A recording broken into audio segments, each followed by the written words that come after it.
Hola, chicos y chicas, ¿cómo estáis? Espero que estéis bien donde quiera que estéis. This lesson is about storytelling in Spanish, but the emphasis of this lesson is to clarify the confusion between el imperfecto and el indefinido. Basically, when it comes to storytelling in Spanish, there is a sort of formula that I'm going to share with you. And for that reason, I need to share a PowerPoint presentation that I've got in here. So, voy a compartir pantalla. Voy a compartir pantalla y aquí tengo mi presentación. Empezamos. So, as the title of this video is Storytelling in Spanish. We're going to concentrate on that. But as I said before, it's mainly about using the correct grammar, the correct vocabulary. This is aimed at students who are probably doing GCSE and also above GCSE, because many students pass the GCSE, but when they come to the AS, I can tell that they haven't really reached the level, and there is a bit of a gap, but that's a different story. No pun intended. So storytelling in Spanish using correct grammar and correct vocabulary. And as I said before, the emphasis is on clarifying. I'm going to clarify the confusion between the two tenses. Empecemos. And this is it. This is me, Machu Picchu, by the way. Verb tenses. El imperfecto, el indefinido. If you're telling me a story, you should use el imperfecto to set the scene. Estaba en Machu Picchu. I was in Machu Picchu. Hacía buen tiempo. The weather was good.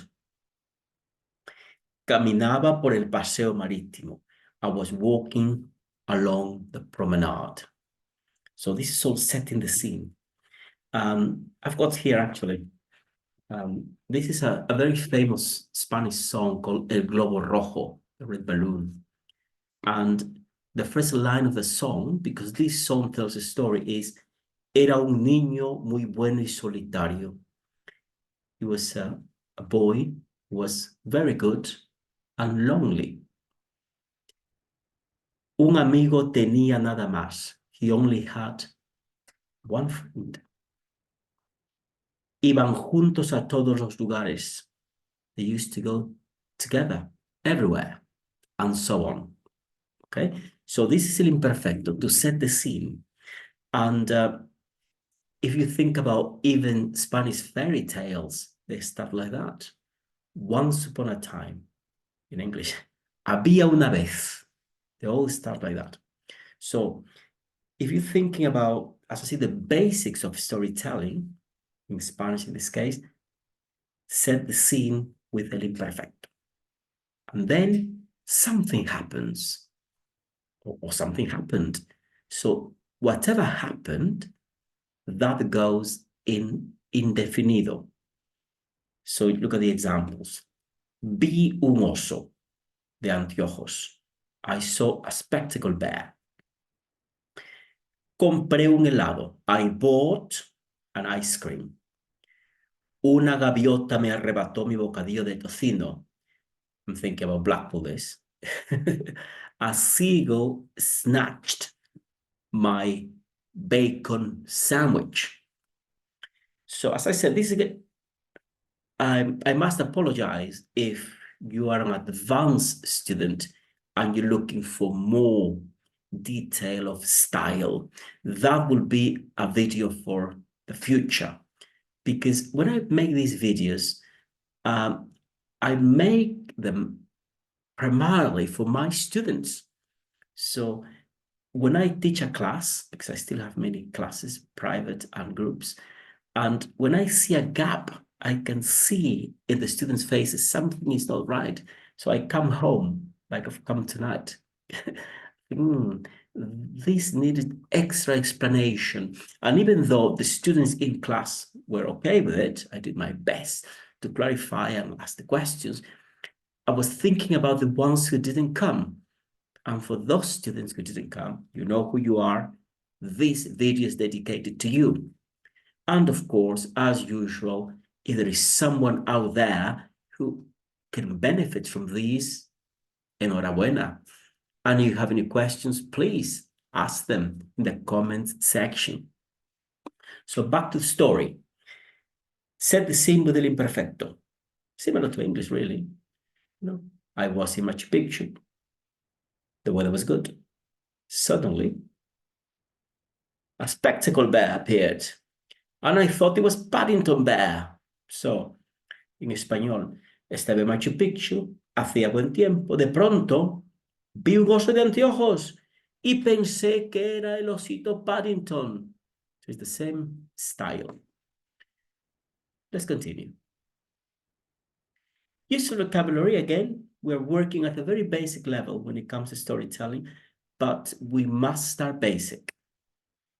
Vocabulary like un día, cuando, de pronto, de repente, después, and al final. I'll say it in English in case this is going too fast. So, un día, what day? Cuando, when. De pronto, de repente, suddenly. Después, after. Al final, in the end. And now I've written a very short story just to exemplify everything I've said. And this is the story. Ejemplo.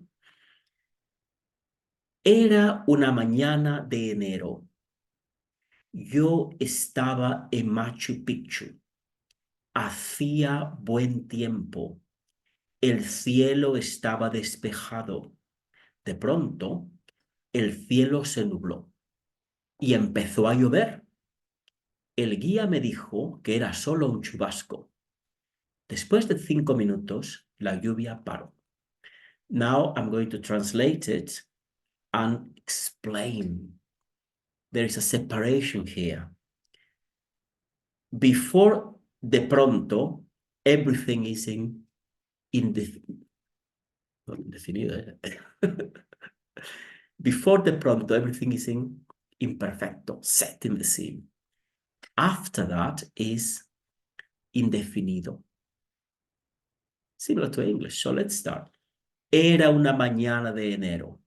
It was a morning in January. Yo estaba en Machu Picchu. I was in Machu Picchu. Hacía buen tiempo. The weather was good. El cielo estaba despejado. The sky was clear. De pronto, suddenly, el cielo se nubló. The sky got clouded. Y empezó a llover. And started to rain. El guía me dijo, the guide told me, que era solo un chubasco.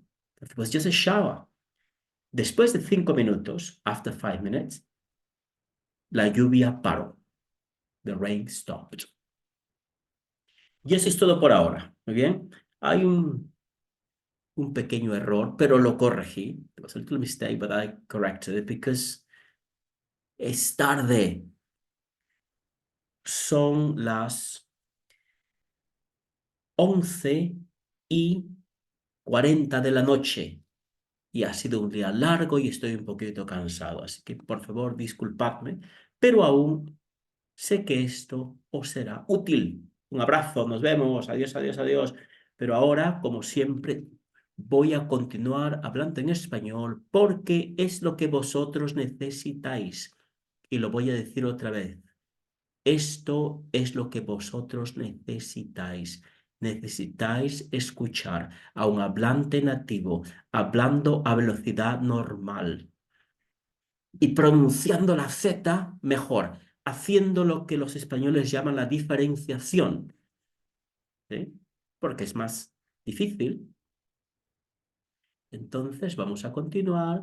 Voy a dejar de compartir pantalla y ya estoy aquí otra vez, ¿sí? Gracias, un abrazo, adiós, nos vemos, adiós, adiós, adiós, adiós, adiós, adiós, adiós, adiós.